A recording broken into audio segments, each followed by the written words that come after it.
Hi everyone, welcome back to my channel. I'm ReddBradford, and today, I'll show you how to edit this featured preset for Lightroom mobile app.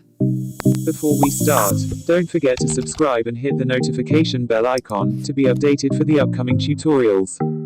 Here's the before and after photo samples using the featured Lightroom preset.